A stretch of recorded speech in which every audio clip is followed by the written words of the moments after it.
Here's my take.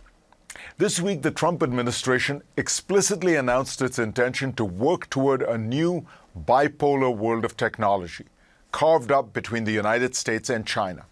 It announced a sweeping clean network initiative which seeks to ban virtually all Chinese IT products, phone carriers, apps, cloud servers, even undersea cables.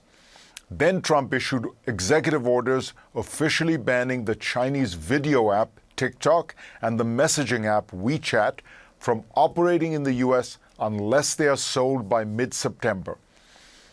Taken together, these moves suggest a reversal of decades of American policy. Instead of favoring a global internet of open systems, open architecture, and open communications, the U.S. now envisions a restricted internet that is cordoned off by governments, with political considerations dominating economic or technological ones. Let's be clear, there are legitimate concerns about China's technology strategy. The country has walled off its cyberspace like no other country.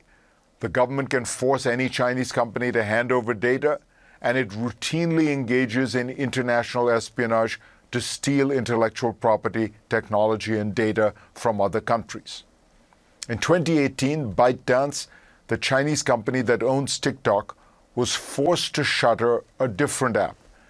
The young tech-savvy CEO, Zhang Yimin, published a letter of self-criticism that read like a confession at a Stalinist show trial.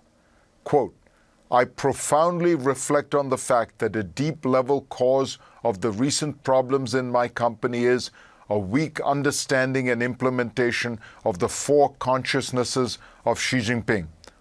All along, we have placed excessive emphasis on the role of technology, and we have not acknowledged that technology must be led by the socialist core value system," unquote. Yet, fears about TikTok do seem overblown. The user data on it, names, email addresses, phone numbers, location data, are easy to get through other mechanisms. Other apps collect the same information and sell it to anyone who's willing to pay. Meanwhile, the fear that the Chinese Communist Party could spread its values through TikTok videos is silly. Does anyone believe that Soviet propaganda films from the 1950s and 60s brainwashed Americans? And to the extent the app could be used for espionage by the Chinese, the US and its allies need to defend against those kind of intrusions from all quarters anyway. The Russians, for example, have used foreign countries and apps as gateways to enter the networks of other countries, including the US. Banning one Chinese app won't meaningfully reduce that threat. The ban on WeChat is a bit more complicated, but again, it remains unclear what the administration's concern is and whether a blanket ban is the best strategy. The Trump administration's decisions on TikTok and WeChat, like so many of its decisions, look like arbitrary, impulsive ones made in the heat of the moment, prompted by the timing around the presidential election more than anything else. The Clean Network Initiative does not even pretend to put forward neutral principles to determine which companies would be banned. It is an explicitly anti-Chinese strategy, one that will be impossible to implement consistently. By its logic, for example, American companies and embassies around the world would have to stop using local phone networks that rely on Chinese equipment. Since dozens of countries, many in Africa and Asia, use Huawei, how are Americans supposed to communicate without the phone system? Carrier pigeons? The Trump administration has recognized an important danger that emanates from China. The smart way to address it would be to set up rules that promote transparent, open systems, and then to mobilize a coalition of like-minded countries to pressure Beijing and other violators like Moscow. Eric Schmidt, who used to run Google, told me, America benefits enormously from having a large, open global economy, especially in the technology space. It means greater integration, faster transactions, more innovation.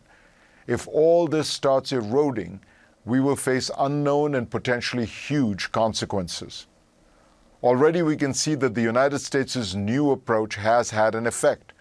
Countries around the world, from Britain to India, are now embracing the idea of internet sovereignty. Local companies, of course, use this concept to try to maintain their dominance and squash competition. So Facebook raises alarms about TikTok, which has become a fierce competitor. Expect more such petitions to Washington in the future. The United States government is now comfortable slapping tariffs on foreign products using bogus national security justifications, selecting companies for special favors, often granted personally by the president, and exercising intrusive control over the internet. Instead of the Chinese adopting the American model, America is adopting the Chinese model. Go to cnn.com/Fareed for a link to my Washington Post column this week.